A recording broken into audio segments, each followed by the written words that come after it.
Hi. So in this section, we'll be talking about building a product management portfolio for yourself. So how to build a product management portfolio, right? Um, so I think before we talk about how to build a product management portfolio, it's important to know why you should have a product management portfolio, right?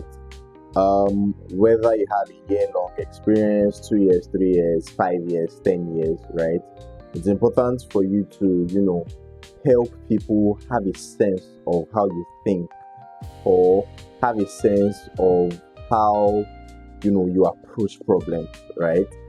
Um, though the truth is, like, when people start to have like 2, 3, 4, 5 years of experience, they tend to not see the importance of portfolios, right? And which I don't blame them, because I mean, at 3 years of experience, I must have worked on quite a number of products, right?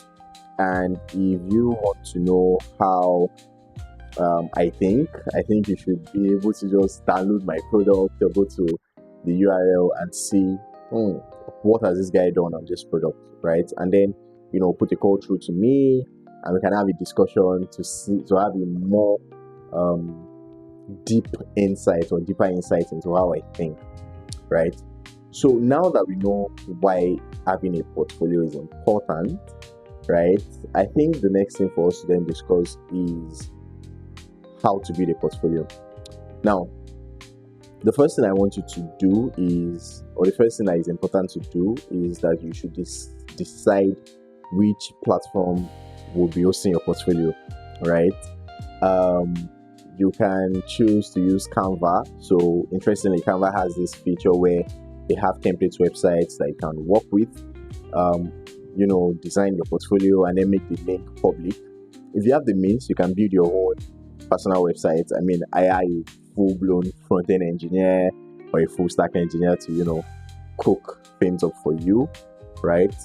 You can also use Framer. So I know people use tools like Framer. Just like a drag and drop, very easy to use tool. Another thing you can use is Google Drive, right? People sometimes don't even know this is possible, but yes, just create a drive, a folder, right? Put your sections. So about us, about me section, right? Just a Google Doc. Your skills, another Google Doc. Selected product or selected project, Google Docs, right? And then make the link available. Don't forget to make it anyone with link can view, right? Then another thing you can then do, or another place that can host your portfolio is your LinkedIn page. Trust me, your LinkedIn can actually host your portfolio, right? You can, build your LinkedIn in such a way whereby if I find you, I can have a sense of how you think, right? So I'm saying you're about me, your experience, your articles, your posts, all engineered towards a common goal, towards a goal of me being able to see how you think, right? Have a better understanding of you, right? So once you've selected the platforms that would host your portfolio, the next thing to then do is to create things that would go into the portfolio. So I would say that the first thing I should see when I come to your portfolio is a professional picture of you, right?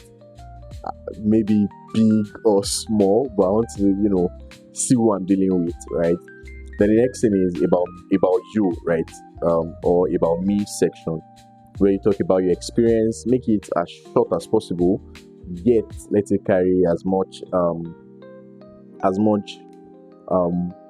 would I say power, but let it be catchy, let it help people see where you're coming from, tell your story, right? It is your hook, right? So when I say that, make it in such a way whereby I don't want to leave your website until I get to the bottom of it, right? Then the next thing you want to do is make your skills available, right? So a common mistake that people do is that they gauge their skills by themselves. So they're saying, I have 90 over 100 communication skills, I have 40 over 100 cross-functional collaboration skills.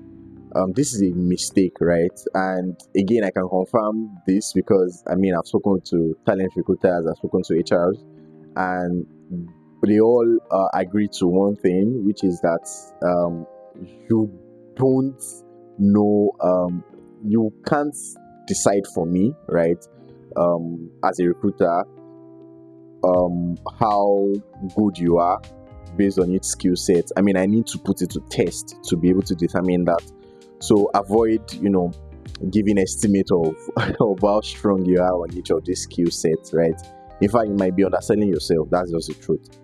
Then after the large picture of yourself and about you section, the skill section, the next thing I want to see is your selected project, right? So how can you do this?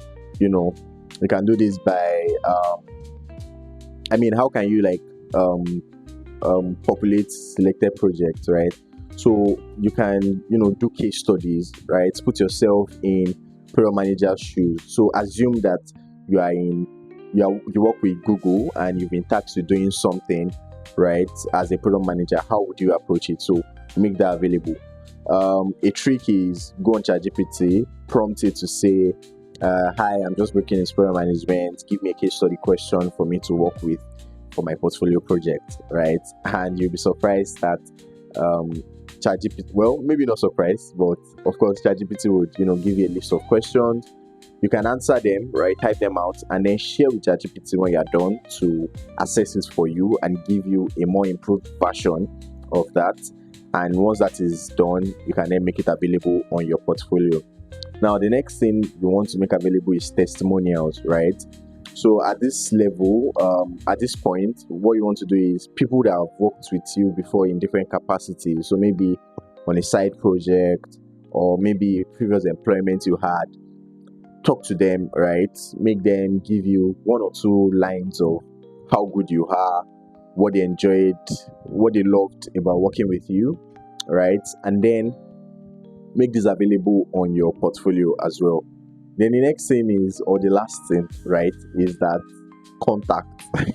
It's not enough for me to just see, it's not enough for me to see what you are capable of doing. If I have interest in working with you, there should then be a way for me to contact you. So this is your social media pages, your phone number, your LinkedIn page, or your email address. So to sum things up, right, what should go on your portfolio? So a clear professional picture of yourself, a section talking about you, another section talking about your skills, a section talking about your selected project, right, another section talking about your testimonials, and a section carrying your contact details. So I think by implementing all of these tips, you are another step closer to dragging yourself from a 0 level in product management to a 100 level in product management. Thank you.